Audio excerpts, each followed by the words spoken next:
Huwag nyo iisipin na ako ay maglalaba.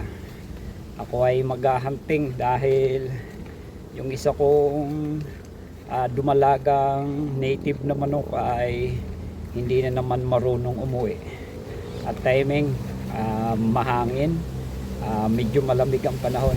Magsasinabawan tayo mga idol.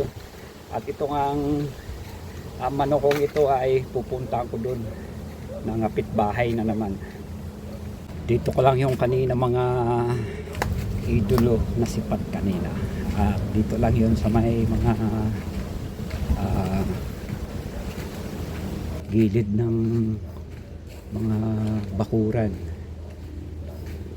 Kikita natin yan mamaya. Medyo mailap to mga kalagalag na isa kong manok na native.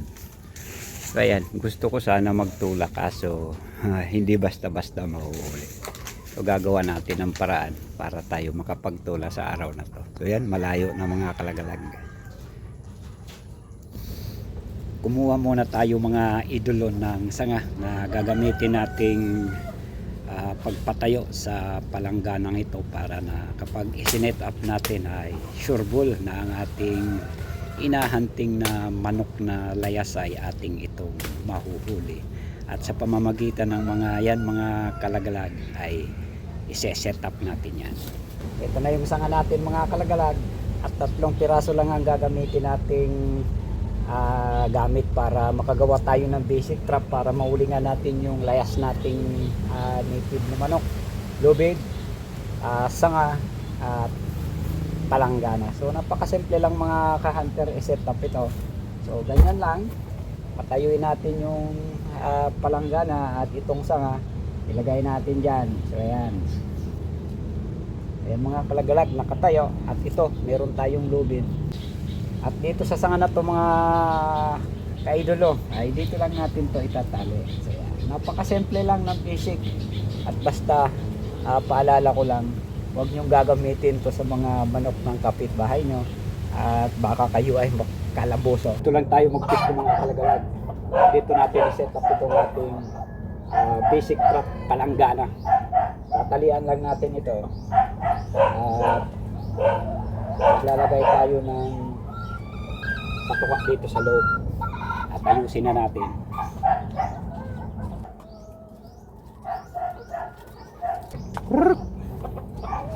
Lagay tayo mga kalagalag ng patuka. Huwag yung umiikot doon.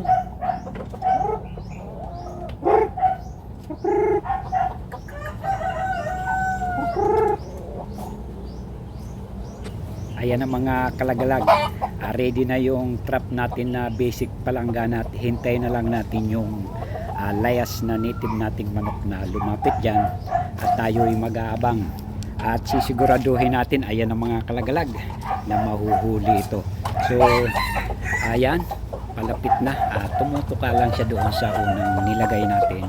At kapag yan mga kaidolo ay pumasok dyan ay ako'y nai-excited talaga dahil hindi ko pa nahuhuli ay iniisip ko ng napakasarap ang sabaw nito na pang tinola. So yan mga kalagalag, palapit na siya ng palapit at makikita natin kung ano magiging resulta kapag siya ay pumasok mismo sa loob ng palanggana. So yan mga idolo, ayan, medyo naiilang siya at ako naman talaga ay super excited na at panoorin yung mga kalagalag. Ayun, shoot sa palanggana mga idol. Ayos mga kalagalag, shoot yung manok na layas sa ating palanggana. So dahan-dahanan natin kunin.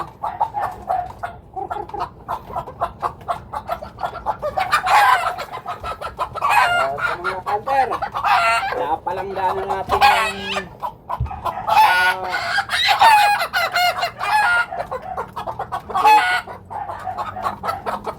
ang laki mga kalagalag, ang taba-taba, sarap sabawan. So ngayon, makulimlim yung panahon, sakto na meron tayong pang tinula. At ulitin ko mga kalagalag yung bilin ko sa inyo, wag na wag nyong gagayahin ang technique na to, basic trap palanggana, baka kayo ay ulit mapabarangay. So ito mga kalagalag, magtitunula na tayo.